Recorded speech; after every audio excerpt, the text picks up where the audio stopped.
Hola. Sí, nos dio un espacio para tomarnos un café, para prepararnos algo, ¿verdad?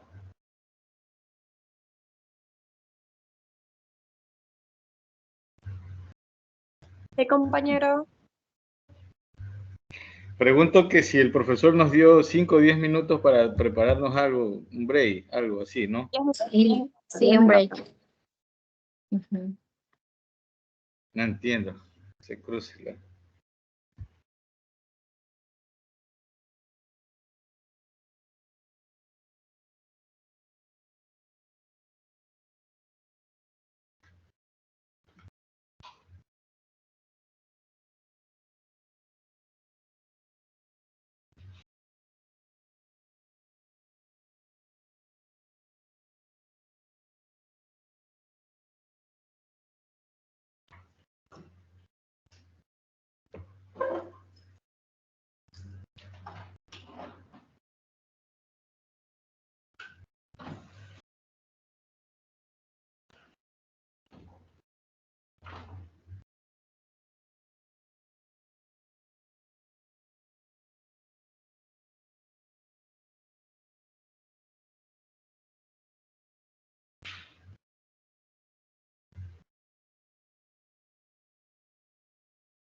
Ok, prendemos las cámaras, por favor.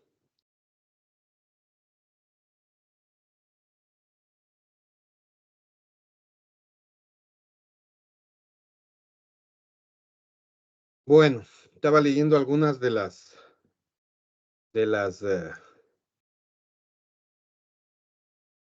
respuestas. No sé si estoy tan seguro de que todos entendieron la verdad, pero bueno, hay que, si tienen alguna pregunta o alguna cuestión no quedó clara, por favor, siempre pueden preguntar. Ok, bueno. Yo les voy a plantear una interrogante, ¿no? Nosotros, cuando ustedes, digamos, cuando todos nosotros comentamos en la clase anterior esta idea de este pueblo sin autoridades y sin, digamos, sin leyes, y luego determinamos a través de esta votación la existencia de leyes y autoridades y tal. ¿A ustedes no les surge la idea de que si nosotros colocamos una sanción como la muerte, nosotros de alguna manera hemos hecho algo con, digamos, la forma de actuar de la persona? Por ejemplo, ¿ustedes creen que alguien, si digamos, se pelea con otro, está en una pelea y de pronto, digamos, con el coraje y la furia, ¿alguien de ustedes pensaría por un momento en que si mata a alguien va dentro de este ejemplo, ¿no? Que nosotros tenemos de este pueblo, digamos, aislado y demás, que ahora ya tiene una ley que es el que mata, se le va a matar? ¿Alguien de ustedes pensaría en la posibilidad de que si mata le puede matar el pueblo después? O no, o para todo sería indiferente. ¿Qué dice? ¿Qué piensa? Señorita Yagloa. Sí, un momento.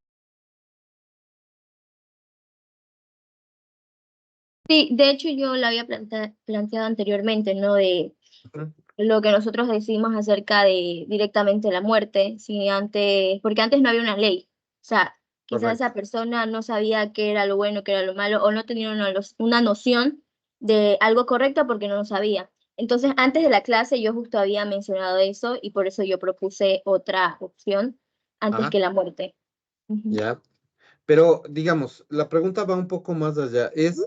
Eh, ¿Usted cree, y digamos, la pregunta es abierta para toda la clase, em, ¿ustedes creen o alguien de ustedes cree que de alguna manera el hecho de que ahora se castigue con la muerte a alguien que mata frena en algo el que hayan posibles asesinatos o muertes o que se cometan estos actos dentro de nuestra comunidad? ¿Qué les parece?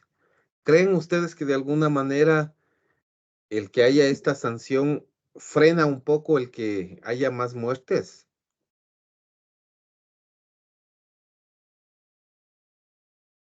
¿Qué dicen?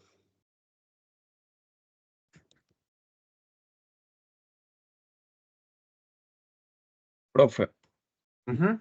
Por favor. yo, yo opino que sí, por lo que antes de tomar hubo un consenso, hubo una Ya. reunión entre los posibles líderes de ahí. Entonces llegaron a ese acuerdo. Y al llegar a ese acuerdo se habla con las personas y los moradores del pueblo, con todo. Entonces al Ya. frenar ya eso y poner como pena la muerte, las personas ya lo pensarían dos veces. Aunque en la actualidad lo siguen haciendo y huyen, pero igual, yo creo que sí frenaría del todo eso porque ya se llegó a un acuerdo y las personas del pueblo ya lo saben. Ya, ok, perfecto. Es decir, usted sí considera que puede haber ahí una digamos, por lo menos una alarma, ¿no? Una alarma que impida que pueda seguir pasando. ¿Qué dice señorita Yagloa? Sí, yo opino lo mismo, porque es lo que antes hacía, ¿no? Sobre todo si la muerte es en público, si la muerte la presencia toda la comunidad, entonces lo que se va a causar ahí es un poco de temor, un poco de miedo, y ya no lo van a volver a hacer, un poco lo que hacía la Iglesia Católica antes. Ajá, ok. Em, Señorita Bautista tenía levantada la mano. ¿Qué dice? Yo creo que depende. Por ejemplo, si una persona mata por... Vi un caso una vez en Estados Unidos que una madre mató porque violaron y torturaron a su hija. Creo que ahí sí es necesario que esta persona que lo hizo sea condenada a muerte. Pero si una persona mata en defensa propia, creo que tiene las posibilidades de tener un tiempo para escarmentar y cambiar esa forma de pensar de que no hizo lo correcto, que tenía otros métodos para defenderse. Ya, pero ojo, ¿no? La pregunta no tiene tanto que ver con si le sancionamos o no. La sanción ya existe. O sea, digamos que nosotros lo transportamos hoy a nuestra situación social actual, ¿no? Por ejemplo, hoy en día, si una persona comete un asesinato con todas las agravantes en este momento, tiene una pena de 35 años, ¿no? Eso es lo que está en el Código Orgánico Integral Penal. Entonces, digamos, si en algún momento la persona que se ve, digamos, en esta situación de decidir si mata o no mata, ¿ustedes creen que la cárcel o, digamos, en otros países la pena de muerte o una cárcel más fuerte, más de lo que sea, eh, influye en esta persona para que cometa un acto o no? Digamos que la señorita Yagloa y que el señor Delgado han dicho sí, sí influye, uno lo piensa dos veces. O sea, antes de hacerlo lo piensa. Ese es el pensamiento, ¿no? Que ellos tienen. Entonces, por ahí va un poco la pregunta. Señorita Bautista, dígame, tenía la mano levantada. Sí influye bastante en su forma de pensar y creo que ya todo este tiempo pasar, por ejemplo, encerrado, como usted lo dijo, 35 años de cárcel, ya al momento de que si ellos ven que tienen que cometer un acto de matar o cosas así, creo que sí lo pensarían. O sea, creo que no es necesario muchas veces la muerte. Creo que las personas sí, durante el encierro sí cambian su forma de pensar. Ujú, ok. ¿Hay alguien que Profe, diga que no, por favor? profe, pero viendo la situación actual del país, de cómo está la corrupción en lo judicial también, yo creo que por eso las personas lo siguen haciendo. Si hay una pena nomás de hasta 30 años y cumplen solo 10 o cumplen 5 y de ahí salen. Entonces, no como en Estados Unidos. En Estados Unidos hay pena de muerte también y las personas aún lo siguen haciendo, pero si es detenida la persona. Entonces, yo creo que en países como el de nosotros, que está en desarrollo y, bueno, se puede decir, yo creo que hay mucha corrupción para que haya solo una pena como hasta 30 o 35 años. Claro, y a ver, ese es un debate que va un poco más allá, ¿no es cierto? Y digamos que es válido, es un debate válido, ¿no? Es un debate complicado además. A ver, ¿qué le diría? Una, en Estados Unidos sí hay la pena de muerte, pero no en todos los estados. Esa es la cuestión, ¿no? Hay algunos estados, particularmente en algunos estados del sur, existe pena de muerte, en otros existe penas perpetuas, ¿no? Es decir, de por vida, ¿no? O penas que no son perpetuas, pero si le dan 900 años, una cosa así, pues es como una cadena perpetua, ¿no? Básicamente.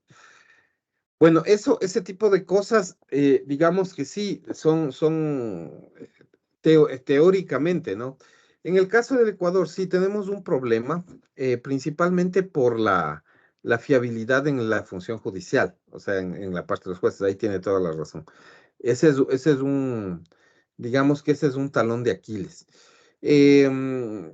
Sobre eso, nosotros en este momento, directamente, lo que nosotros nos queda es prepararnos y cuando salgamos de la carrera, cualquiera de ustedes que va a tener la posibilidad de entrar a la función judicial, pues tratar de cambiar las cosas. O sea, la misión de ustedes es esa, ¿no? De todos.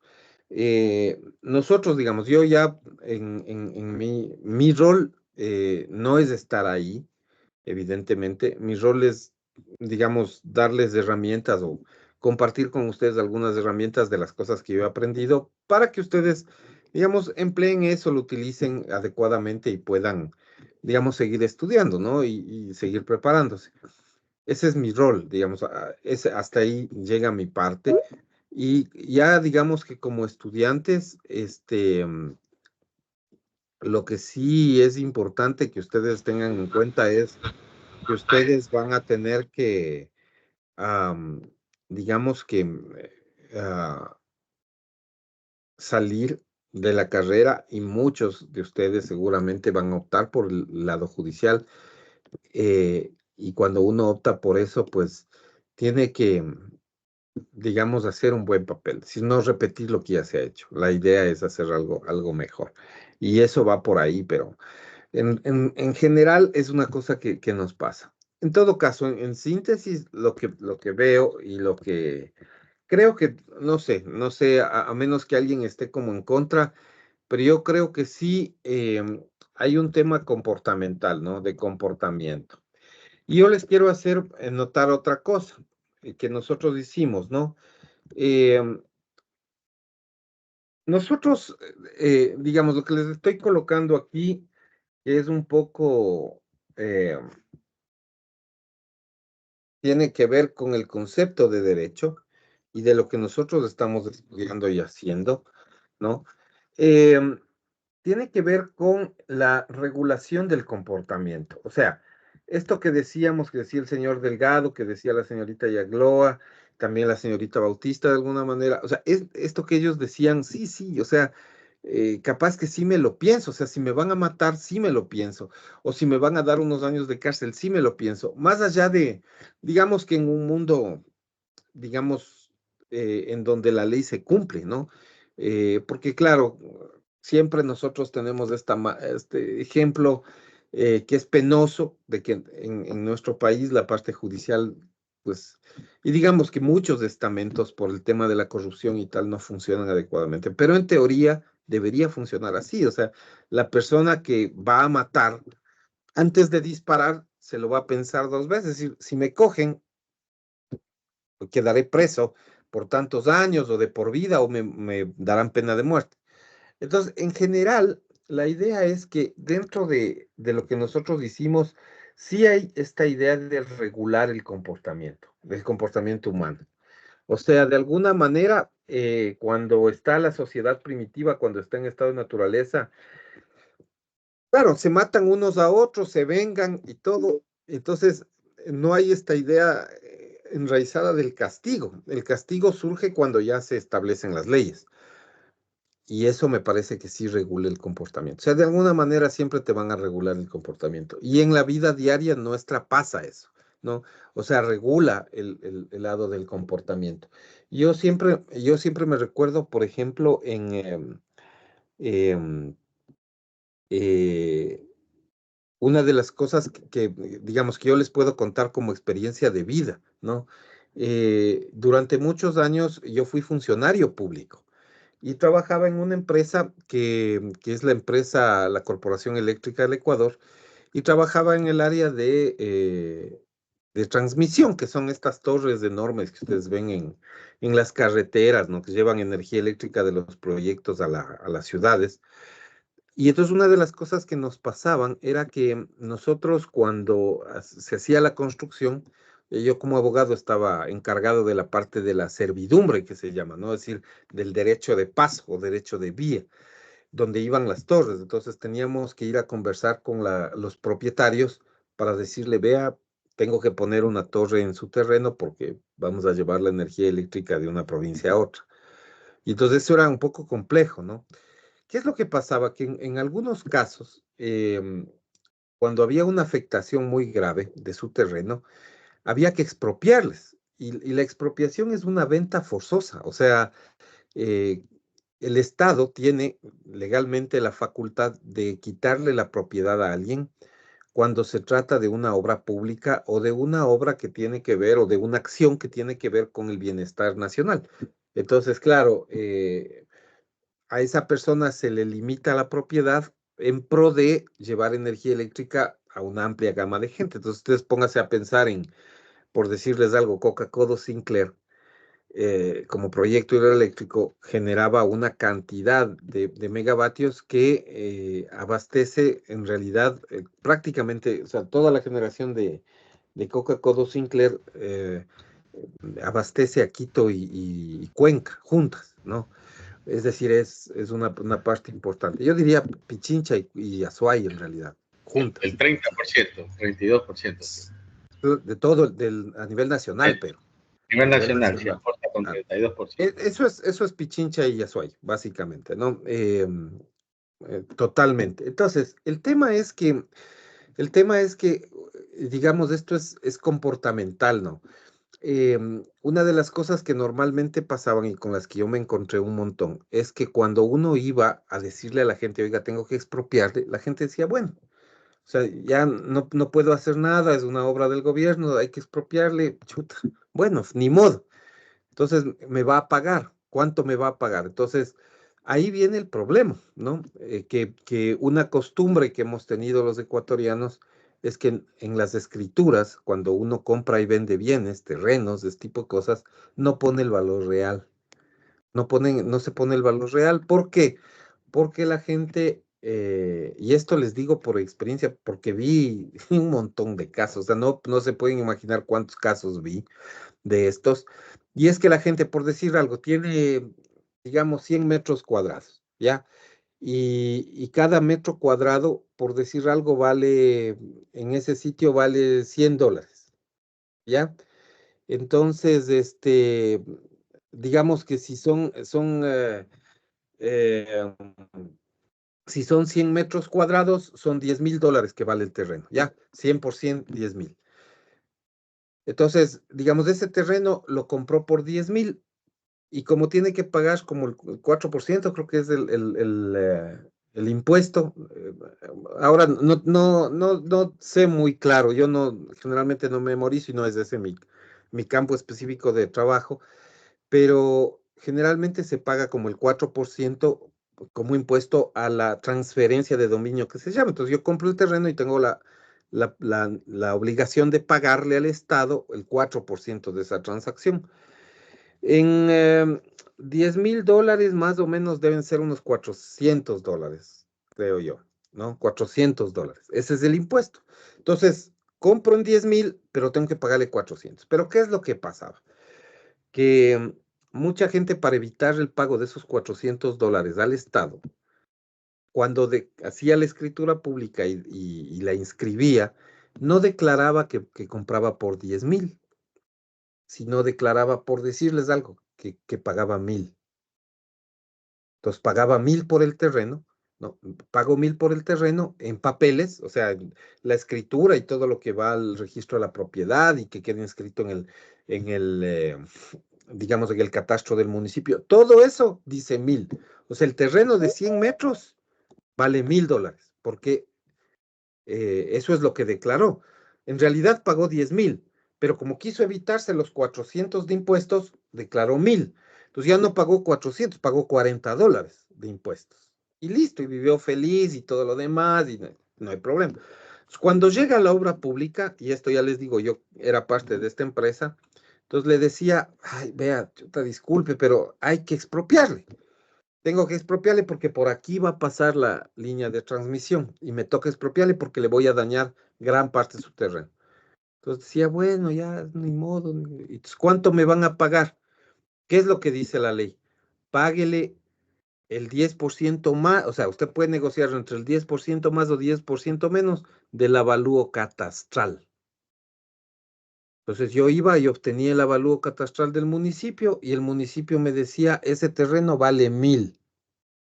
Y usted legalmente le puede pagar 1,100, porque es 10% más del avalúo catastral. Entonces yo le decía, bueno, lo que le corresponde pagar es 1,100. Entonces ahí les daba el ataque. Pero si esto vale $10,000, yo pagué 10,000.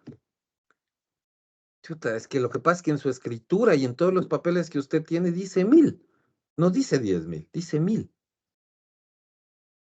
Entonces, ¿qué es lo o sea, a qué me refiero con esto? Que la ley de alguna manera le hace que usted se comporte de una forma o de otra. Entonces, hubo muchas personas que, digamos, eh, la mayoría de gente no se pudo arreglar eso. Y claro, o sea, se le paga conforme el avalúo catastral. Entonces, pierdes el terreno realmente. Y esto es, claro, me ahorro los $360 de impuestos hoy y pierdo $9,000 mañana. O sea, es una cosa, ustedes, o sea, se pueden dar cuenta, es una cosa súper absurda, pero que pasa y pasó. Y yo vi eso, o sea, vi lo que les pasó. Entonces, claro, la gente se enoja un montón y pelea y le grita. Entonces le dice, no, es que me están robando. Pero en la práctica no es un error estatal, es un error del ciudadano, que por no cumplir su obligación de impuestos, digamos, se ve perjudicado en el futuro. Entonces la ley, de alguna manera, en ese momento, imagínense, cuando hizo la compra no cumplió la ley, pero viene la ley después y le hace cumplir ese momento. Entonces, ¿qué es lo que pasó? Que pierde el bien, pues. Eso es lo que le pasa, o sea, en la práctica. De alguna manera, si esa persona o los vecinos o alguien que ha visto eso ve que eso sucede, entonces inmediatamente arregla todo el tema. Entonces, a nosotros, ¿qué nos pasaba? Cuando empezábamos a hacer esto en la línea de transmisión, por ejemplo, en la misma Coca-Cola Sinclair, en Coca-Cola Sinclair hay una línea de transmisión que viene desde Coca-Cola Sinclair, que es digamos, en la provincia de Orellana, o sea, parte de la provincia de Orellana, en el Coca, sale del Coca a una subestación y viene todo el Coca, o sea, le atraviesa toda hay una, digamos que ahí hay la Cayambe Coca, toda la reserva ecológica pasa por un lado la Cayambe Coca, bueno, ahí no es propiedad privada, es generalmente área protegida, pasa, pero luego ya entra Pichincha y nosotros, claro, lo que veíamos es que nosotros ya empezamos a expropiar, ¿no? Y cada vez que nos íbamos acercando, ya la gente había arreglado el problema. O sea, ¿cómo habían arreglado el problema? Habían otorgado las escrituras correctamente. O sea, claro, ya se enteraron lo que les pasó a los anteriores. Entonces la gente voló digamos, a los registros de la propiedad, a cambiar. Algunos habían contratado abogados, cámbieme la escritura, hágame una corrección, no sé qué, registre de nuevo en el municipio. En algunos casos pagaron los impuestos atrasados con multas y con todo. Pues se pusieron al día. Claro, el rato que nosotros llegamos ya para expropiar, ya sus documentos estaban en regla y ya se les pagó el precio, ¿no? Obviamente hubo costos porque pagaron las multas, pagaron digamos, los intereses de mora, porque hay terrenos, imagínense ustedes, terrenos 10 años que habían hecho, tuvieron que ponerse al día en todo lo que debían, o sea, ese tipo de cosas se dan. Entonces, de alguna manera, lo que les digo es, la ley regula el comportamiento. O sea, inmediatamente que la gente empieza a sentir que hay una ejecución legal, empieza a portarse bien. O sea, empiezas a ver y empiezas a comportar. Entonces, el derecho y la ley está para hacer eso, para regular el comportamiento. Eso por un lado. Otra cosa que también reviste importancia y que es algo que nosotros también hicimos. Nosotros, de alguna manera, cuando conversamos de esto, dijimos, bueno, ya tenemos la sanción, pero necesitamos alguien que ejecute esa sanción. Alguien que se dedique, me acuerdo que no, en este momento no me acuerdo bien qué compañero o compañera decía, bueno, necesitamos también que alguien nos diga cómo hacer o quién es culpable o que investigue o que ejecute, lo que sea. Entonces, eso que nosotros también lo hablamos en la clase anterior, pues tiene que ver con una organización, la organización de la sociedad. ¿Ya? Tiene que ver con un nivel organizativo. Entonces, en el concepto del derecho hay estos dos elementos. La regulación del comportamiento humano, ¿no es cierto? Y la organización social, la organización de las sociedades. Hay esos dos elementos. Y nos queda otro elemento más, ¿ya?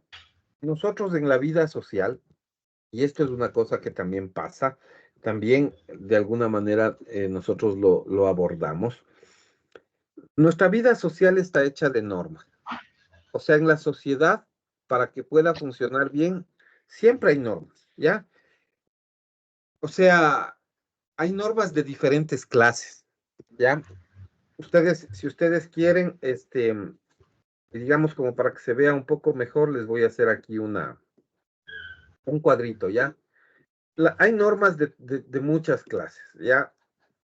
Y digamos que entre esas normas que hay, nosotros nos podemos encontrar con ciertas normas que son sociales, ¿ya? Hay normas sociales.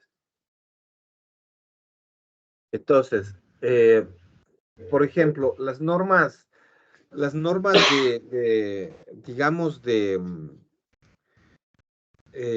tienen que ver con las buenas costumbres, las normas que tienen que ver con cómo la gente se trata la una a la otra, ¿no? Esas son normas sociales, ¿no? La cortesía, por ejemplo.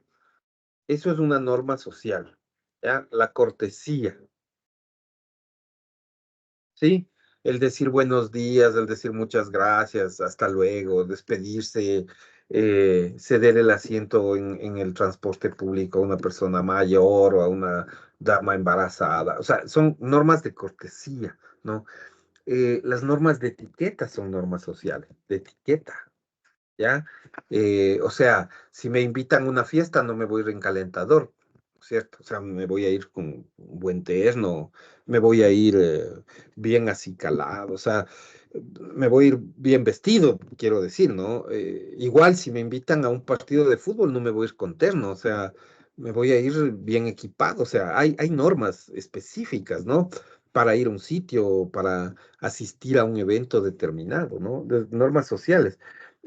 Las normas de casa, por ejemplo, son normas sociales, ¿no? O sea, todos hemos sido niños, a todos nos han dicho los papás, bueno, tú como vives en esta casa, pues tienes que hacer cosas relacionadas con la casa, entonces, pues tienes que lavar los platos o tienes que barrer la casa, tienes que lavar la ropa, o sea, hay cosas que son parte digamos, de la convivencia diaria, ¿no? Igual cuando uno se va a vivir solo o se va a compartir, lo clásico es que cuando uno es estudiante, y sobre todo los que hemos vivido en otras ciudades, estudiando en otros lugares, pues a veces se tiene que compartir, digamos, compartes el dormitorio, el departamento, compartes con otras personas.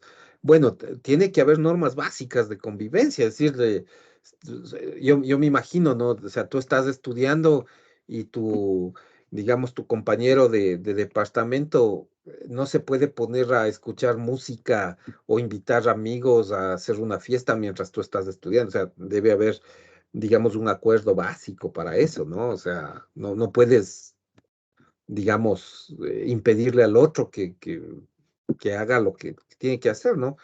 Entonces, hay normas, ¿no? Hay normas sociales, ¿no?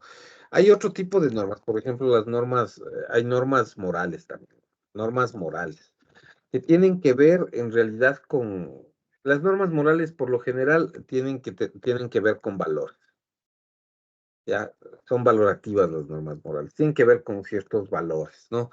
Y los valores muchas veces son cuestiones que están relacionadas con la propia educación que tiene la persona, son normas que son inherentes a la persona, ¿no? Por ejemplo, una norma moral es no meterse, no colarse en las filas, por ejemplo, eso es algo moral, eso es un valor.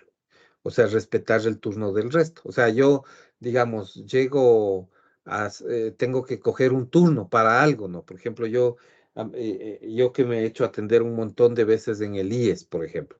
En el IES, ustedes saben, uno llega a coger turno para hacerse atender, pues hay que hacer cola, ¿no? O sea, tienes que llegar y formarte en la fila y siempre hay gente adelante tuyo porque hay gente que madruga más. Entonces, claro, ahí la norma moral es, yo me pongo al final de la fila, eso es una norma moral. O sea, no es que me meto, me colo, me voy por adelante y me meto ahí sin importarme que el resto madrugó más o estuvo más tiempo, qué sé yo. O sea, eso es una norma moral, ¿no? El copiar en los exámenes es una norma moral. O sea, yo, digamos, el único castigo que voy a tener es mi propia conciencia. Eso es la moralidad, ¿no? Entonces, por ejemplo, normas morales que tienen que ver con valores, ¿no? Les decía copiar en el examen, o sea, digamos, la honestidad tiene que ver con eso, ¿no? La honestidad académica, por ejemplo, es una norma moral. O sea, digamos, en mis exámenes, por ejemplo, es típico que alguien va a ChatGPT. Bueno, es una norma moral. O sea, si me doy cuenta, le voy a sancionar. Pues si no me doy cuenta, no le voy a sancionar. Esa es la verdad, es que eso es así, así pasa. Pero la sanción que tienes es tuya propia, ¿no? Es decir, yo no rendí el examen como se debía, sino que usé una herramienta que era prohibida, que no se debía hacer. Entonces, la honestidad es una de esas cuestiones, ¿no? La integridad, ¿no? Ese es el tema. Por ejemplo, ahí hay el ejemplo más clásico de eso es la fidelidad a la pareja. Entonces, claro, o sea, si alguien es infiel, tiene otra pareja, pues digamos, no le van a meter preso o presa, no va a ir preso, no va a ir a la cárcel, ¿no? O sea, no va a tener una sanción de ese estilo, ¿no? Pero hay una moralidad en eso, porque debes fidelidad, o sea, y la misma fidelidad que tú reclamas, pues la debes tú y te la deben a ti. Entonces, eso digamos que es el ejemplo básico, ¿no? Esa es una cosa básica. Señor Hernández, dígame. Sí, doctor, la ética, ¿dónde la encasillaría aquí La la ética, ética? la ética es otro tipo de norma, ¿no? Las normas éticas están precisamente acá. Las normas éticas en filosofía tienen que ver con principios. Aquí hay una diferencia que es básica. Las normas morales, al tener que ver con valores, son cambiantes. O sea, es cambiante, ¿ya? Entonces yo le pongo el ejemplo justo para poner digamos, en perspectiva. Eh, la moralidad en el mundo occidental es diferente, y digamos, yo le diría más que en el mundo occidental, en el mundo cristiano, para los que tienen religiones o profesan religiones como la católica o las religiones protestantes, digamos, por el lado de bautistas o mormones o los que son católicos, ¿no? O sea, todo lo que es cristianismo, digamos. La moral cristiana tiene una idea sobre la fidelidad. O sea, tú tienes una sola pareja. Es monógama la moralidad cristiana en general, ¿no? La católica en particular, que es la que más conozco, es monógama. Entonces tú no puedes tener más de una pareja. La moralidad musulmana, en cambio, o del Islam, tiene otra moralidad. O sea, la moralidad allá es distinta. Entonces, allá, por ejemplo, un hombre puede tener hasta 4 esposas, si puede mantenerles por igual a las 4. Eso es una diferencia total, o sea, ahí hay una enorme diferencia. Entonces, allá, una persona que tiene 2 esposas o 3 esposas o hasta 4 esposas, un hombre, y que obviamente hay reglas para eso, ¿no? O sea, tiene que darles exactamente lo mismo materialmente, económicamente a las 4. O sea, eso está moralmente bien visto en los países musulmanes. Está bien, es moralmente aceptable. La sociedad le mira con buenos ojos, ¿no? Eso acá es inaceptable porque nuestra visión es monógama. Entonces, eso es moral. Entonces, eso es cambiante, ¿no? La moralidad es cambiante. La ética, que se basa en principios, es inmutable. Entonces, si quieren, aquí nosotros le podemos poner que este es variable, ¿no? Variable, cambiante, son valores, ¿no? Cambiante. En cambio, acá las normas éticas, esto en general son principios y esto es inmutable. Esta no cambia, quiero decir. No cambia nunca. Entonces, ¿cuál es el mejor ejemplo de una norma ética? El respeto a la vida. Eso es una norma ética clave. O sea, esa es el respeto a la vida es un principio aceptado universalmente. Es una norma ética. Tú no puedes agredir la vida. Eso es antiético. O sea, no puedes matar a alguien ni matarte a ti mismo. Eso es básico. Entonces ahí sí no importa si eres musulmán, si eres cristiano, católico, ateo, satánico, bueno, no sé, ellos tal vez no respeten eso. Pero si eres musulmán o si tienes una cultura, por ejemplo, diversa, ¿no? Eres budista, eres cristiano, eres mormón, eres Ortodoxo. ateo, lo ortodoxo, o sea, lo que sea. Todos ellos condenan cualquier irrespeto a la vida, todos. O sea, eso es generalmente aceptado, eso es una cosa que no cambia, eso es inmutable, ¿no? Es inmutable. Entonces, eso tiene que ver mucho con la norma ética. Entonces, esas normas éticas, ¿ya? Ahora, dentro de estas normas éticas, ¿no es cierto? Siempre van a haber estos principios que son inmutables, que no cambian, ¿no es cierto? Que no varían. Eh, y las normas morales que en cambio dependen de escalas de valores que son cambiantes, que la humanidad va moviéndose y entonces van cambiando ciertos valores, ¿no es cierto? Por ejemplo, pónganse ustedes a pensar, la mayoría de cosas son valores cambiantes, ¿no? O sea, si ustedes se ponen a pensar hace algunos años, en el Ecuador nomás, Ecuador antes de los 70s, las mujeres, por ejemplo, en algunos casos, no han tenido derecho a votar, no han tenido derecho a, por decirles algo, digamos, hay algunas constituciones, sobre todo el siglo XIX, que eso es a la vuelta de la esquina, en donde no tenían derecho a tener ni un patrimonio, o sea, tenían que siempre tener un hombre que les represente, no podían firmar contratos, o sea, cosas loquísimas que ahora son impensables. Y eso era algo que estaba bien visto en la época, ¿no? Entonces, por ejemplo, una persona divorciada, ¿no? Moralmente no se veía. Ahora eso es, o sea, es una cosa que es común, ¿no? Que se mira. El tema de por ejemplo, de las preferencias sexuales, del homosexualismo era muy, muy cuestionado, ¿no? Eh, durante muchos años. Ahora es una situación que ha ido cambiando. Ahora, de hecho, hay normas que les protegen, ¿no es cierto? Eh, Porque obviamente han sido víctimas de muchos años de discriminación y de este tipo de cosas. Entonces, la cosa va cambiando, ¿no? O sea, es cambiante. Son cuestiones que moralmente van cambiando, ¿no? Son cambiantes, no siguen un patrón exacto y eso cambiará en el tiempo. Las cuestiones éticas tienen que ver con principios generales, ¿no? Que uno no va a cambiar. Y dentro de esto, nosotros tenemos las normas que a nosotros nos interesan, que como otro tipo no son las únicas, ¿no? Pues son como ejemplos de estas, ¿no? Porque habrá normas culturales, por ejemplo, habrá normas, eh, digamos, no solo a través de las normas sociales, sino ya Normas normas bien técnicas, particulares, ¿no? Por, deportivas. por favor, Tal no vez le... normas técnicas, tal vez. No. Normas, ya, pero eso es un poco más jurídico, ¿no? Sí, hay normas de carácter técnico también, efectivamente.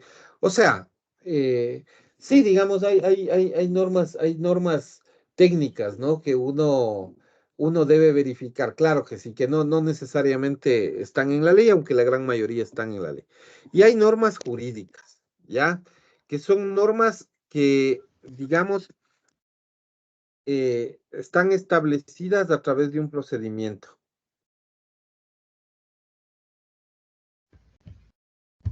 ¿Ya? Entonces, nosotros, digamos, lo que nos ocupamos son de estas normas jurídicas, ¿no? Entonces, ustedes van a ver que aquí hay un tema que es bien puntual. Eh, eh, el tema es que hay algunas consideraciones que tienen que ver con ciertas normas morales y ciertas normas éticas son también normas jurídicas, ¿no? Por ejemplo, el mismo respeto a la vida, ¿ya? El respeto a la vida es una norma ética, pero también es jurídica, porque también está protegida por la ley. O sea, son las dos, ¿no?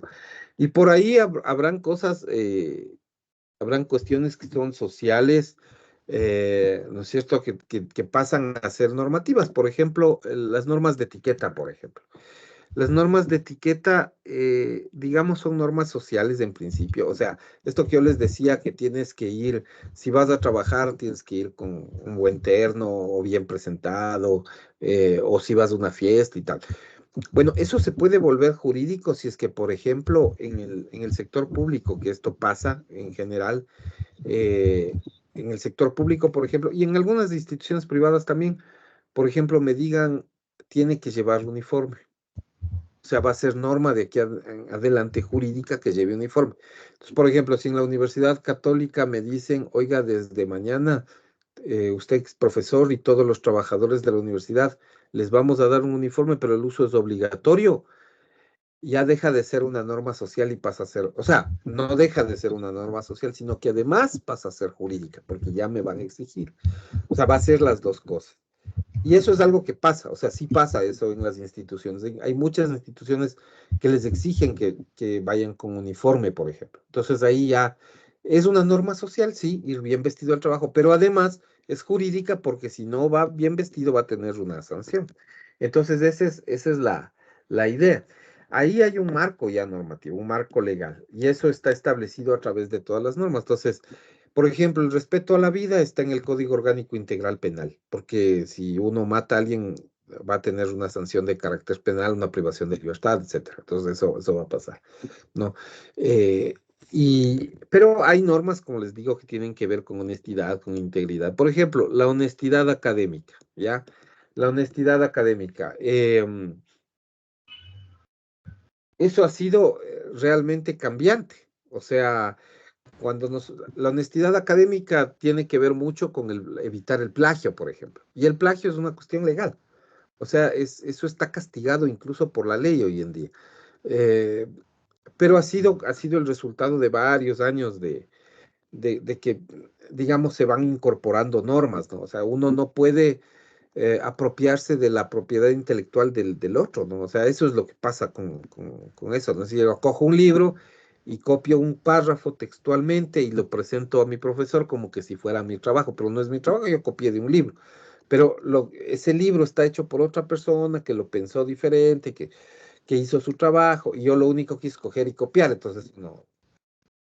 Eso, digamos que tiene una trascendencia moral, pero tiene también una trascendencia, digamos que jurídica. Y eso es una cosa que pasa. Tal vez como ejemplo, siempre hay el tema en la religión católica siempre hay el tema del pecado. O sea, hay algunos pecados que, o sea, son normas morales, ¿no? Porque cuando usted va y le dice al padre, acúseme, padre, de que he mentido, el padre le dice, bueno, hijo, ya, arrepiéntete y tu sanción son 10 padres nuestros, me invento, ¿no? Entonces uno cometió un pecado que es, digamos, es haber vulnerado la ley de Dios, que es una ley moral, porque, digamos, está en mi conciencia, y el padre me da una sanción, que es rezar, ¿no? Pero otra cosa es si le digo, oiga, padre, he robado. Chuta, claro, ahí voy a tener la sanción moral, pero también puedo tener la sanción jurídica, porque robar es un delito también. Entonces, matar, robar son delitos, ¿no? Eh, o sea, hay otras cosas que, digamos, no son jurídicas, ¿no? Como no ir a misa, ¿no es cierto? Mentir, como les decía, eh, qué sé yo, fornicar, o sea, son cosas que, bueno, fornicar podría llegar a ser un tema penal incluso, ¿no? Si es un delito sexual o una cosa de esas, pero digamos, son normas morales que pueden ser jurídicas en algún momento. Y a nosotros lo que nos importa en realidad es esto, ¿no? Las normas jurídicas. Entonces, dicho eso, cuando a nosotros nos piden definir qué es el derecho, que es lo que empezamos nosotros diciendo, tenemos algunos elementos, ¿ya? Tenemos 3 elementos, básicamente. Que se trata de normas jurídicas, que se trata de un elemento que permite regular el comportamiento humano y que también nos permite organizar la sociedad. Entonces, cuando nos dicen a nosotros, oiga, ¿qué es el derecho? Nosotros deberíamos decir, derecho es el conjunto de normas, no cualquier norma, no sociales, no morales, no éticas, de normas jurídicas, ¿ya? El conjunto de normas jurídicas que tienen por objeto regular el comportamiento humano y organizar a la sociedad. Esa es una definición que más o menos ustedes se van a encontrar en casi cualquier libro de introducción al derecho o de fundamentos del derecho. ¿Ya? Esa es una definición estándar, digamos, ¿no? Estándar, completamente estándar. ¿Ya? Preguntas, por favor.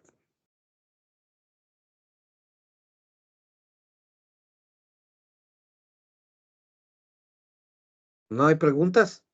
¿Está todo claro? ¿Todo clarísimo? ¿Sí? Sí, sí, sí, está claro, doctor. Sí, ¿Está profesor. claro? Ok, Sí, bueno. claro. Bueno, la otra cosa que tenemos que ver es básicamente lo que se llama la polisemia del derecho. Ese es, digamos que uno de los capítulos. Y digamos que cuando nosotros nos referimos o hablamos de la polisemia, la polisemia, si ustedes se buscan en las definiciones de polisemia en la Real Academia de la Lengua, en el diccionario de la Real Academia de la Lengua, ustedes se van a encontrar con una definición que dice lo siguiente, déjenme traerla para ustedes, ¿no? ¿Dónde está? Uy, ya se me perdió. Aquí está, aquí está. Ya, ya. Este es digamos, lo que nos dice la Real Academia de la Lengua, ¿no? La polisemia es una pluralidad de significados de una expresión lingüística. Entonces, ¿qué es lo que quiere decir eso? La polisemia, de paso, también se le trata como acepción, ¿ya? Acepción. Polisemia, perdón.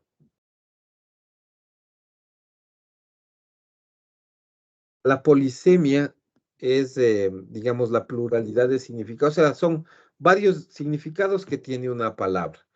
También se le conoce como acepción, ¿ya? Acepción, o sea, son los diferentes significados que una palabra puede tener. Dicho sea de paso, este es les voy a poner aquí, este es una, eh, una fuente de investigación obligatoria para ustedes, ¿sí? Les pongo aquí, dle.rae.es, ese es el diccionario de la Real Academia de la Lengua. Ustedes deberían trabajar todo el tiempo con este diccionario abierto.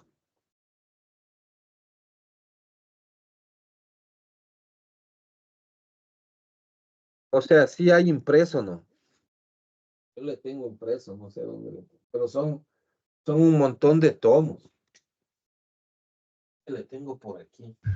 Doctor, Sí, por ahí está. hay un diccionario. Por Tengo favor, un amigo que hace años estaba estudiando Derecho en la Universidad Central. Ujú. Él, alguna vez visitándolo, tenía entre sus libros un diccionario de Cabanela. ¿Ese es un diccionario utilizado, está vigente, o es un diccionario un poco descontinuado, básico, que no lo recomienda, o sí lo recomienda? Sí, sí les recomiendo mucho ese diccionario. Es uno de los mejores diccionarios que se ha hecho a nivel jurídico. Lo que pasa es que, claro, es un diccionario. Guillermo Cabanelas es un jurista argentino, si no me equivoco, muy famoso y muy respetado. Ya es fallecido, ¿no? Pero digamos, su diccionario sigue actualizándose. Lo que pasa es que es un diccionario muy, muy grande. Debe tener unos, Yo tengo una versión viejita del diccionario de Cabanelas en digital, que les puedo compartir por el campus virtual para que ustedes tengan acceso.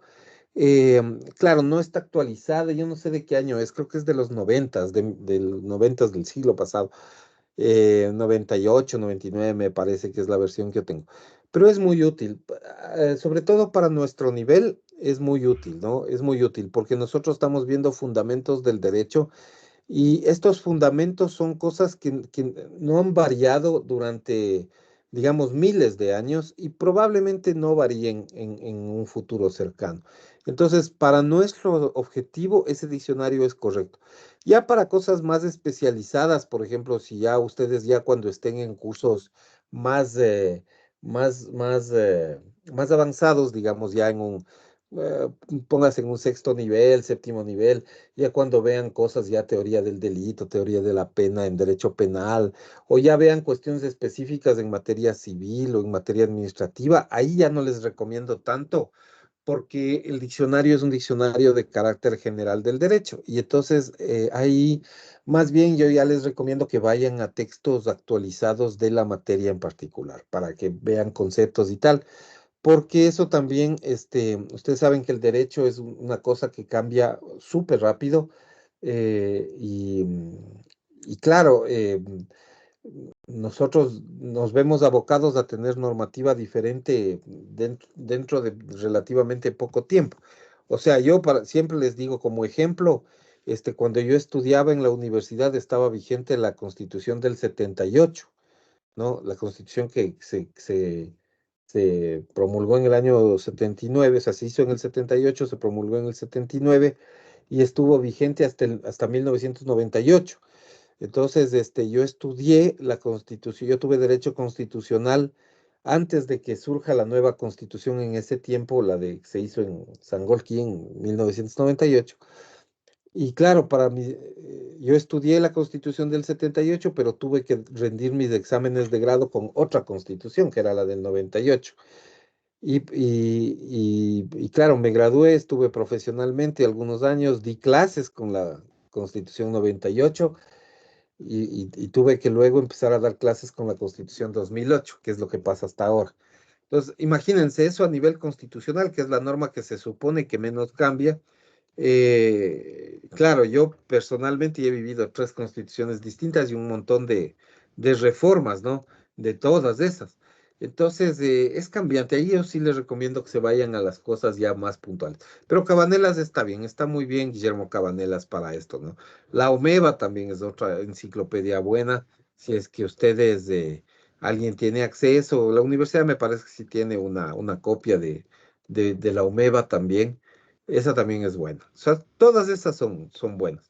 Pero, digamos, para escribir en general, este diccionario, esto ya, no solo para esta materia, sino para su vida diaria, este sí es fundamental, ¿no? Entonces, porque aquí nos da algunas ideas. ¿De acuerdo? Esa es la cuestión. Ok, bueno. Entonces, el derecho tiene, como digo, varios significados, ¿no? Entonces, esa palabra derecho puede entenderse desde diferentes puntos de vista, ¿ya? Entonces, hay unos puntos de vista que son correctos y otros que no son correctos, ¿ya?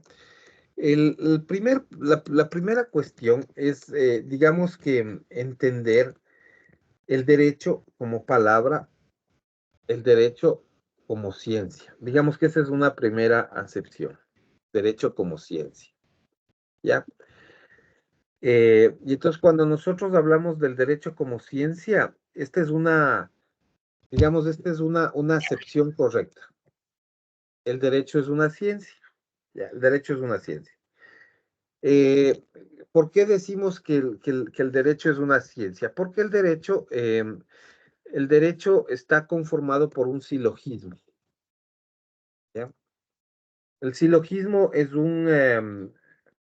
digamos que es un mecanismo que usualmente se usa en lógica, ¿no? En lógica, eh, digamos que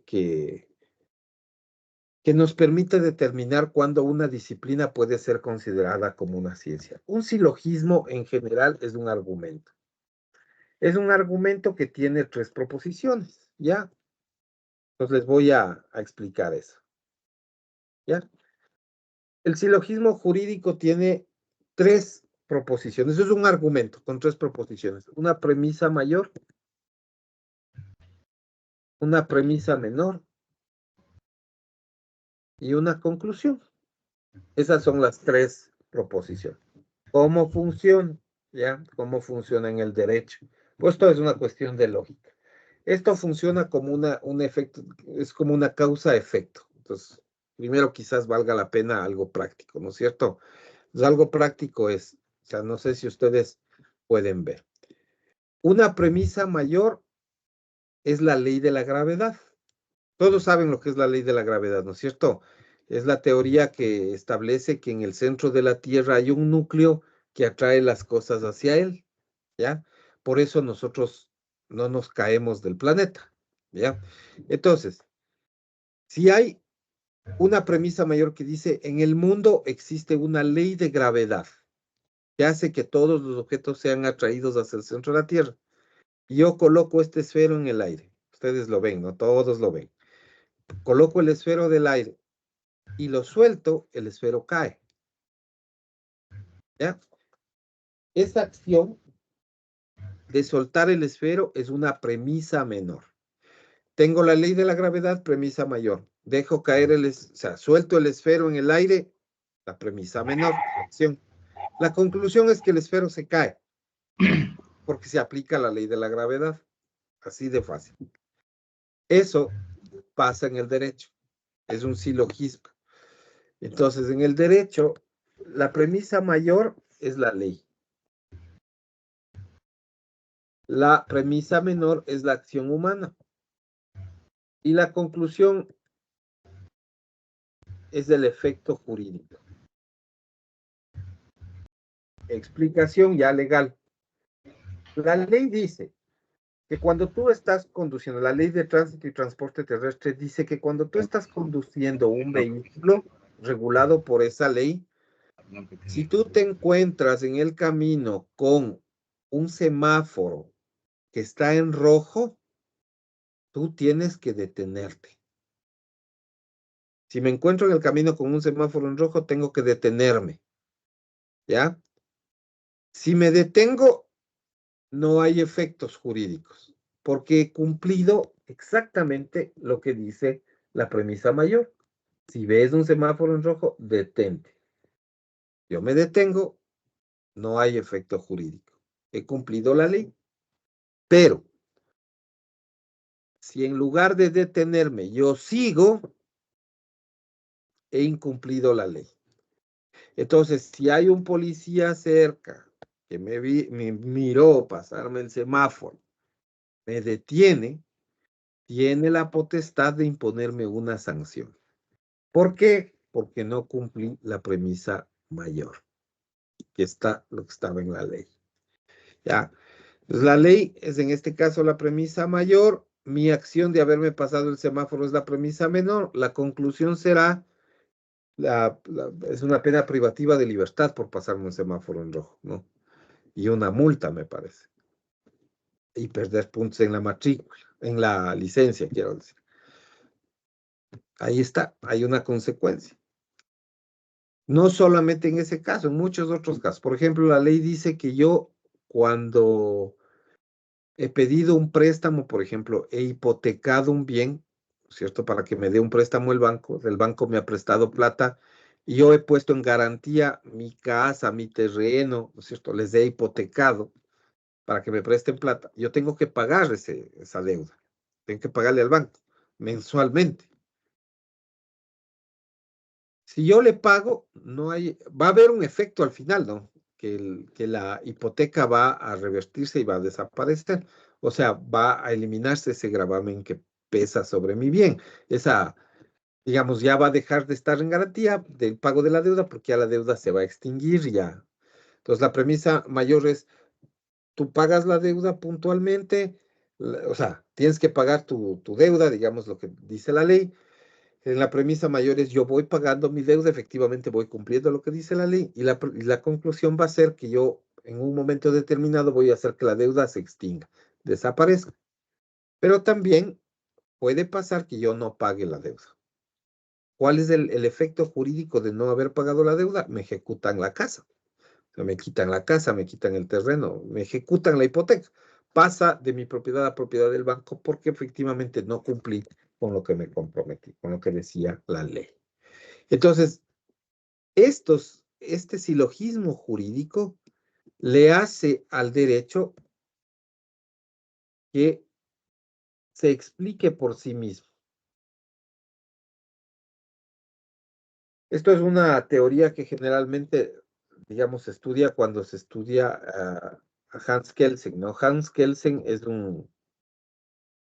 digamos que el más famoso y prominente abogado y jurista, ¿no es cierto?, austriaco, ¿no? Y que es, digamos, el más famoso en materia de derecho. Él escribió un libro famoso, famosísimo, que se llama La teoría pura del derecho, donde él sostiene esto, precisamente, que el derecho es una ciencia. Entonces, una ciencia es una disciplina que se explica por sí misma, ¿no es cierto?, y que no necesita de otras ciencias para explicarse, ¿no?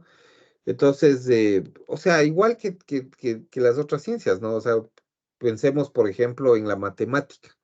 La matemática te explica que 2 más 2 es 4 y no necesita otras ciencias que le ayuden. La matemática financiera, sí, esa no es una ciencia, es una disciplina científica derivada de la matemática, es una rama de la matemática aplicada. Es decir, tú quieres, digamos, o sea, en matemática financiera, ¿tú qué es lo que miras? Por ejemplo, miras cosas como cuadrar el balance, ¿no? El activo con el pasivo más del patrimonio, ya. Perfecto, pero eso son sumas y restas. No son sumas y restas, ¿ya? Que tienen que ver con la matemática, que es el tronco general. Entonces, eso no es una disciplina, digamos, no es una ciencia, ¿ya? Eh, Otras ciencias se explican a sí mismas, la química, la física, tienen sus propios principios, sus propios postulados, se explican solas, ¿no? O sea, no necesitan nada más. Y el derecho tiene su propio silogismo y se explica a sí mismo, o sea, tú te pasaste el semáforo en rojo, tienes una sanción, punto. Al derecho no le preocupa si tú, por ejemplo, o sea, no le preocupa la razón por qué te pasaste en rojo. Suponte que eres doctor, eres médico, y justo te llamaron y te dicen, vea, doctor, venga al hospital inmediatamente porque acaba de llegar un paciente que está con paro cardiorrespiratorio y necesita intervención suya urgente. Entonces tú sales como loco va a tratar de salvarle la vida y resulta que te pasaste un semáforo en rojo y te para un policía y te va a sancionar. Entonces dices, no, pero es que estoy en emergencia, tengo que ir a atender a un paciente que se muere. Eso no le importa al derecho. Eso le puede importar a la sociología, a la psicología. ¿Por qué la persona se pasa el semáforo? Eso es un campo de estudio, o sea, si ustedes quieren, hasta de la antropología, pues es un tema cultural. O sea, ¿por qué la gente se pasa el semáforo en rojo? Porque estaba de apuro, porque tenía una emergencia, porque estaba borracho. Por cualquier razón que sea, ese no es campo de investigación del derecho. Puede ser de la psicología, ¿no? O sea, ¿por qué la gente ve el semáforo en rojo y no para y se pasa? O de la sociología, ¿por qué socialmente no? O sea, ¿cómo nos explicamos eso? Que haya gente que hace eso.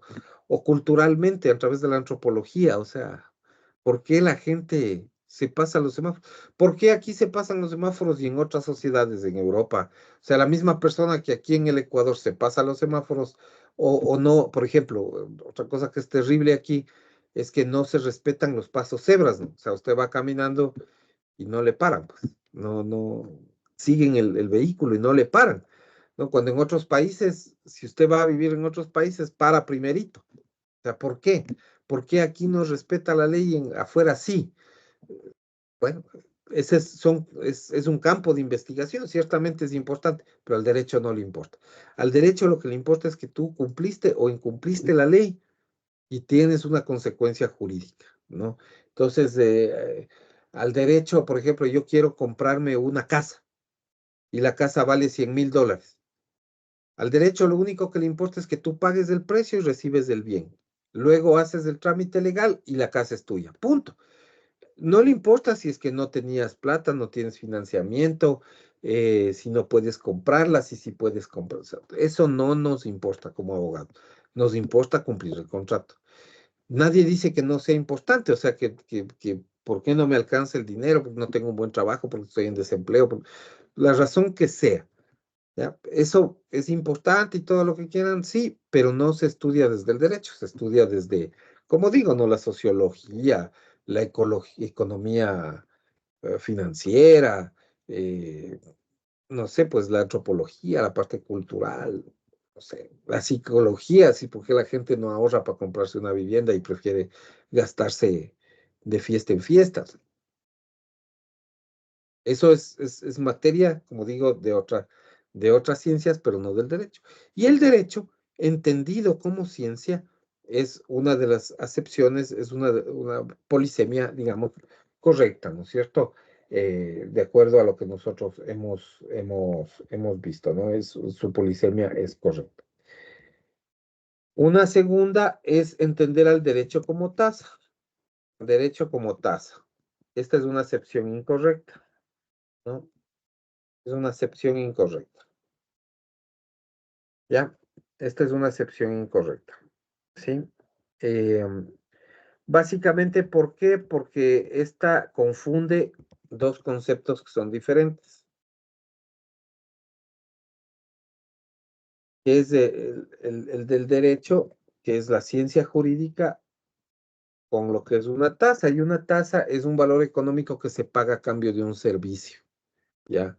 Entonces, por ejemplo, cuando ustedes les dicen que tienen que dar un examen atrasado, por ejemplo, y tienen que pagar una tasa para rendir el examen atrasado, entonces es un derecho de examen. O en la escuela también les hacían pagar un derecho de examen. Entonces está mal dicho eso, ¿no? Es una expresión incorrecta. Todo el mundo usa, ¿no? Y se usa en todos los lugares, pero es equivocado. No es un derecho de examen, es una tasa. Es una tasa que me permite rendir un examen atrasado o matricularme o lo que sea. Entonces, ese es digamos, le voy a poner aquí como ejemplo, el derecho de examen. En las aduanas también saben decir derecho de aduana. Y no es correcto, no es un derecho de aduana. Es una tasa que se paga por el servicio de desaduanización. Son tasas, ¿no? Tasa es un tributo. La tasa conceptualmente es un tributo, ¿ya? Junto a los impuestos y junto a las contribuciones especiales de mejora. Pero la tasa es un valor que se paga, tasa es un valor que se paga a cambio de un servicio. Por ejemplo, la más fácil y clásica ejemplo de tasa es el alumbrado público, ¿no? Esa es una tasa. O sea, tú pagas en la planilla de electricidad, tú pagas un valor que dice alumbrado público. Esa es una tasa. O sea, estás pagando por el derecho a tener eh, postes de luz que te iluminen, ¿no? En el barrio, en tu lugar de trabajo. O sea, que pagamos todos. Es una tasa. O el peaje también es una tasa que pagas, ¿no? Para que haya mantenimiento de las vías y eso. Eso es básicamente. Bueno, esto, mis amigos, las otras dos acepciones que son importantes las vamos a ver la clase siguiente, ¿no es cierto? Eh, y, y bueno, para el efecto, yo les voy a pedir, sí les voy a hacer un par de preguntas de esto. Yo les voy a pedir que vengan leyendo del texto de Salgado que está cargado en la plataforma virtual, ¿sí? El texto de Salgado, de Hernán Salgado, está en la página virtual, ¿no? En el campus virtual está del texto de Hernán Salgado. Por favor, vengan leyendo para la próxima clase de la página 2 a la página 6, ¿ya? Hasta antes del conocimiento del derecho. Página 2 a página 6, ¿ya? Son 5 paginitas, ¿no? de venir leyendo. Señorita Bautista, dígame. Esa era una pregunta ya muy aparte del tema. ¿Cómo hacemos los que no pudimos ir el examen? Ay, eso es muy importante. Acabo de recibir una comunicación, o sea, un mensajito de la gente del área técnica. Por favor, necesito es que le hagan una captura de pantalla. En la mañana el señor Delgado me mostró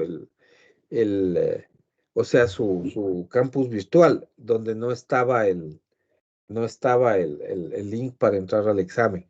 Entonces, por favor, a la brevedad posible, todos los que tuvieron ese problema de no ingresar, colóquese en el campus virtual, justo en el lado donde dice esta parte que se refiere o sea, justo al control de lectura, ¿no? Justo donde debería estar el control de lectura, donde están actividades y productos. Y justo ahí tómenle una captura de pantalla y me mandan por mensaje, pero inmediato. Eso sí, mándeme en lo más pronto posible, ¿no? Para mandar ahora mismo y eso ver cómo solucionamos. Pero eso sí, háganlo, por favor. Señor Hernández, dígame. Sí, profesor. Yo recomendaría a los compañeros que se acerquen al área de TICS, de tecnología, y allí de manera presencial les hacen en 5 minutos, le hacen una revisión de sus usuarios, todo, se los actualizan y se los dejan allí ya operativos, disponibles. Eso pasó en mi caso el día jueves, si mal no recuerdo. En 5 minutos, rápido, fue bien rápido ese tema, ¿no? Para que allí mismo puedan corroborar de que sí les abre la página y se les carga toda la información. Eso, ahora, doctor, quería yo consultarle algo más. El tema la prueba de diagnóstico es una prueba de diagnóstico para evaluación, no está calificada y está No. hasta el próximo año, según lo que vi allí, está habilitada. Entonces la podemos rendir. Sí, ¿no? por favor, yo les rogaría que lo hagan porque tenemos que hacer un reporte de eso. Entonces sí, tienen que rendirlo de manera obligatoria, pero no está calificado. O sea, esa no tiene un valor de notas, ¿no? El control de lectura de hoy en la mañana sí, ese sí, pero la prueba de diagnóstico no. Y por favor, esa sí háganla todos porque es importante. Ya. Doctor, algo más, Por este favor. apunte de aquí usted lo sube, este apunte que hizo, en el que desarrolló la clase, usted lo sube A ver, a la página, nos los podría enviar tal vez. generalmente no, pero sí puedo subirles. Sí, No hay problema. ayúdenos para poderlo tener y guiarnos también. Bueno, Es para no estar viendo la clase, el video, ¿no? claro. El Bueno, en video. todo caso tienen la posibilidad de verlo, ¿no? No hay problema.